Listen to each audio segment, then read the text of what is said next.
अस्सलाम वालेकुम जी। सबसे पहले मैं आप लोगों का बहुत ज़्यादा शुक्रिया अदा करना चाहती हूँ जिस तरह कमेंट्स में आप मेरी हौसला अफजाई करते हैं और मेरी रेसिपीज़ को पसंद करते हैं। गाजर का हलवा सर्दियों में खाना सबको ही बहुत पसंद है, लेकिन क्रश करने की वजह से हम सोचते रहते हैं कि इसको कैसे बनाएं। तो आज बहुत ईजी तरीके के साथ इसकी रेसिपी मैं आपके साथ शेयर करने लगी हूँ। बगैर क्रश की गाजर का हलवा बनाऊंगी और इस दुआ के साथ हम इसको बनाना शुरू करते हैं कि जहाँ रहें हंसते रहिए और हंसाते रहें। तो चलें जी, आए इसे मिलके बनाते हैं।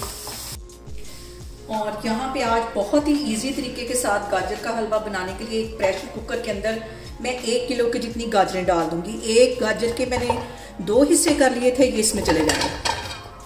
और इसके साथ ही मैं आधा कप के जितना इसमें पानी डाल दूंगी, जो कि बाद में मैं इसमें से निकाल दूंगी। और यहाँ पे देखिए इसका मैं ढक्कन बंद करने लगी और विसल बजने के 5 मिनट बाद मैं चूल्हा बंद करूंगी। विसल बजने के बाद हमने टाइम को अकाउंट करना है। और यहाँ पे देखिए जी, कुकर को मैंने 5 मिनट वेट लगाने के बाद बंद कर दिया। इसमें से जो गाजरें बॉयल हुई हैं इसे मैं कढ़ाई में डाल दूंगी और इसको चम्मच की हेल्प से अच्छी तरह से मैश कर लूँगी।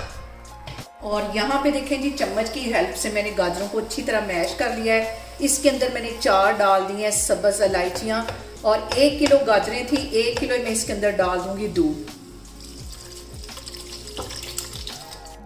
और यहाँ पे देखें जी, दूध डालने के बाद गाजर के हलवे को बिल्कुल हल्की आग में मैं पकने के लिए छोड़ने लगी हूँ, तकरीबन 15 मिनट के लिए। 15 मिनट के अंदर ये दूध भी सारा ड्राई हो जाएगा और जो हमारी गाजरें वो अच्छी तरह इसमें पक जाएंगी और दूध का जो फ्लेवर है वो भी इसके अंदर आ जाएगा। इसको मैं हल्की आग पे रखने लगी हूँ, मैं आपको 15 मिनट के बाद दिखाती हूँ। और यहाँ पे देखें जी, दूध डालने के बाद गाजर के हलवे को पकते हुए तकरीबन 15 से 20 मिनट हो गए। दूध अच्छी तरह ड्राई हो गया है और हमारा जो गाजर का हलवा ज़बरदस्त सा दानेदार तैयार होगा। और अब इस पॉइंट पे मैं इसमें डाल दूंगी आधा कप के जितनी चीनी। चीनी मुझे हल्की अच्छी लगती है, इसलिए मैं अपने टेस्ट के अकॉर्डिंग डालने लगी हूँ। आपको जितना मीठा पसंद हो उसके मुताबिक इसमें चीनी डाल सकते हैं। और यहाँ पे इसकी मैं करूँगी भुनाई। और यहाँ पे देखें जी, मलाई डालने के बाद भी हलवे को पकते हुए तकरीबन 5 से 7 मिनट हो गए और मलाई ने अपना ये जो घी है वो छोड़ना शुरू कर दिया है।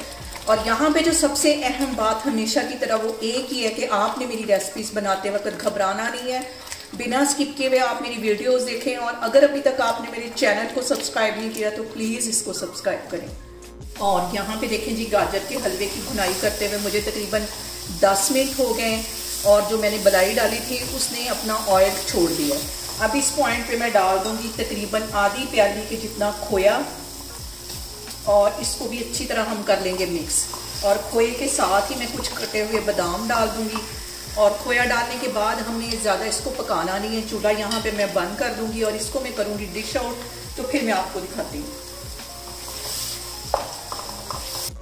और यहाँ पे देखें जी, मज़ेदार सा बहुत इजी तरीके से बन जाने वाला गाजर का हलवा हमारा बनके तैयार हो गया। आप लोग इसको लाजमी ट्राई करें और मुझे कमेंट्स में बताएं कि आपको मेरी रेसिपीज़ कैसी लगती हैं। और मेरी वीडियोस को ज़्यादा से ज़्यादा शेयर करें और मुझे सब्सक्राइब करें और अपना बहुत सारा ख्याल रखें। इंशाल्लाह ताला मैं एक और वीडियो में आपके सामने आऊँगी। अल्लाह हाफिज़।